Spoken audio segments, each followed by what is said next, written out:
test or something out of my workshop Why? because it's not what I want. I am vocational student. Let's just write machine or tools. Okay. Salam bahagia untuk kita semua.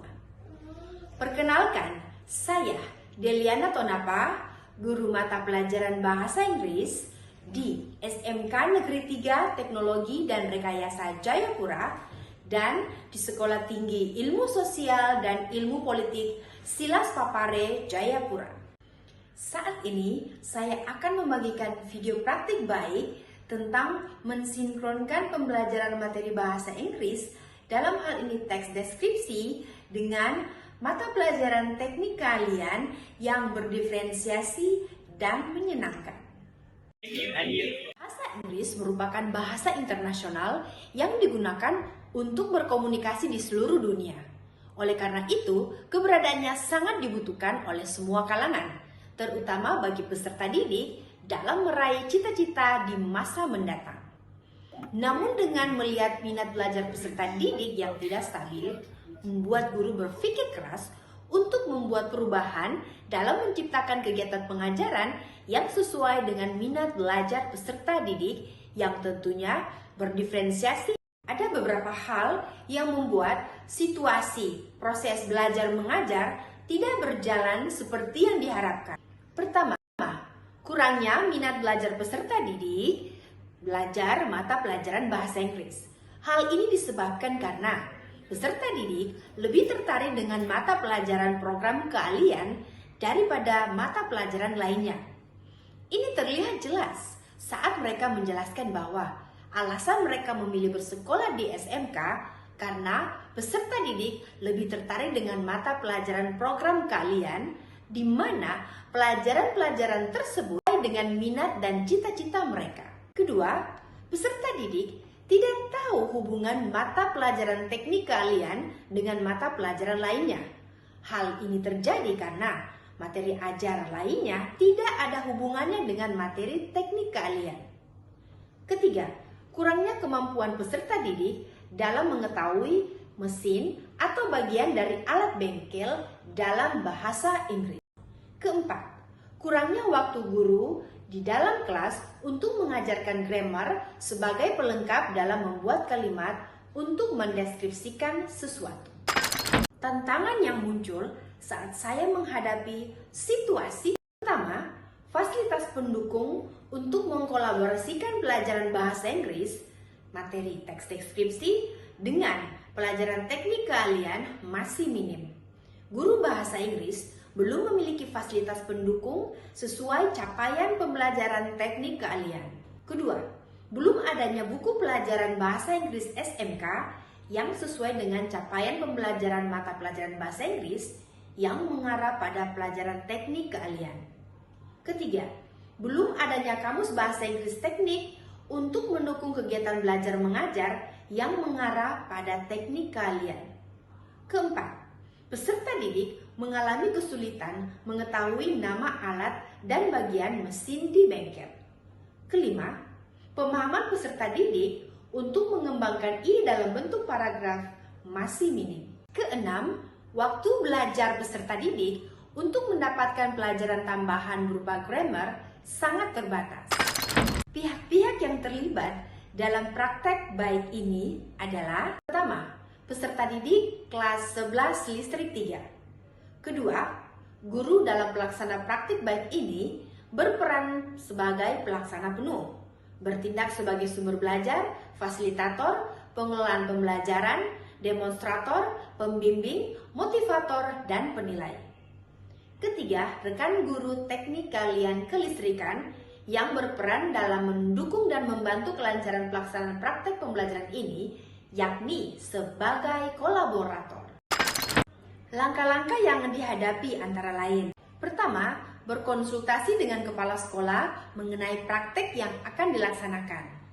Kedua, berkoordinasi dengan kepala bengkel teknik kelistrikan mengenai penggunaan bengkel.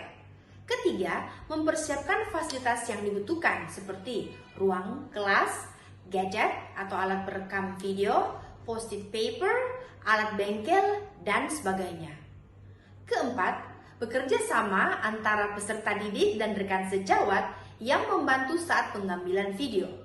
Kelima, melaksanakan asesmen awal untuk memetakan atau mengelompokkan peserta didik dalam proses belajar mengajar dengan cara memberikan tes lisan seputar nama alat bengkel, warna, bentuk, bahan, dan fungsinya dalam bahasa Inggris, serta pengetahuan tentang mengedit video. Dari hasil asesmen awal ini, saya dapat mengelompokkan peserta didik yang kelompok belum siap bagi peserta didik yang nilainya di bawah 75. Kelompok siap bagi peserta didik yang mendapatkan nilai 75 hingga 79. Dan kelompok menguasai bagi peserta didik yang mendapatkan nilai 80 hingga 100 dengan kriteria vocabulary, fluency, pronunciation, grammar, understanding, developing ideas in editing video. Saat menerapkan pembelajaran berdiferensiasi, kelompok belum siap pada pertemuan pertama setelah melakukan asesmen secara berkelompok dibantu oleh tentor membuat kalimat afirmatif, kalimat negatif, dan kalimat interrogatif simple present tense yang merupakan salah satu unsur kebahasaan teks deskripsi. Pada pertemuan kedua, peserta didik menuliskan warna, bentuk, ukuran, bahan dari beberapa alat atau mesin di bengkel yang telah dinamai dalam bahasa Inggris menggunakan post-it paper. Pada pertemuan ketiga, peserta didik menuliskan teks deskripsi sesuai alat atau mesin yang dipilih. Pada bagian ini, banyak peserta didik yang masih melakukan kesalahan dalam menulis paragraf. Tetapi, semuanya bisa terkendali karena antusias siswa yang ingin belajar. Pada pertemuan keempat, peserta didik mendeskripsikan alat dan mesin yang telah dibuat dalam bentuk presentasi, lagu, atau puisi. Pertemuan pertama bagi kelompok siap adalah hampir sama dengan kelompok belum siap, namun kegiatannya dilakukan secara mandiri. Pada pertemuan kedua, peserta didik melengkapi percakapan listening dan membuat teks deskripsi sebanyak 3 paragraf. Pertemuan ketiga, peserta didik berubah teks dalam bentuk paragraf yang telah dikerjakan dalam bentuk negatif dan tanya. Pada pertemuan keempat, peserta didik merekam sambil mendeskripsikan alat dalam bentuk presentasi, lagu, atau puisi sesuai dengan pilihan, lalu mengeditnya. Proses menghadapi tantangan pada pelaksanaan praktik baik ini, yaitu pertama, membuat modul ajar berdiferensiasi. Kedua, mengarahkan peserta didik untuk membuka link dari blog saya yang berisikan materi dan soal teks deskripsi yang sudah saya sinkronkan dengan pelajaran teknik kalian, dan membuka kembali channel YouTube saya tentang teks deskripsi yang sudah saya bagikan pada pertemuan sebelumnya setelah pengambilan asesmen awal. Ketiga, berkunjung dan mencatat nama bagian-bagian alat dan mesin di bengkel dan kemudian diterjemahkan ke dalam bahasa Inggris, yang mana hasilnya bisa digunakan sebagai kamus bahasa Inggris teknik. Keempat, mengarahkan peserta didik untuk belajar ke bengkel dan menamai nama alat dan bagian mesin dalam bahasa Inggris menggunakan post-it paper. Kelima, memfasilitasi peserta didik untuk mengembangkan ide dalam bentuk paragraf, lalu mendeskripsikannya dalam bentuk digital secara lisan. 6. Untuk membahas grammar, saya memberikan kelas tambahan secara bebas melalui akun TikTok saya yang dimana materi dan soal pembahasan saya ulangi lebih dari 3 kali dalam seminggu. Saya suka ibu guru mengetahui gaya belajar saya sehingga ibu membebaskan saya mengerjakan tugas sesuai pilihan saya. Ini saya bisa mengetahui cara mempelajari alat atau mesin dalam bahasa Inggris. Perasaan saya begitu senang dengan pembelajaran yang dihubungkan dengan pelajaran program keahlian. Saya merasa pelajaran bahasa Inggris hanya fokus pada pembelajaran bengkel saja. Setelah belajar pelajaran teks deskripsi, saya bisa mengetahui cara menulis teks dalam bentuk paragraf, merekam tugas dan mengeditnya secara mandiri. SMK Indonesia.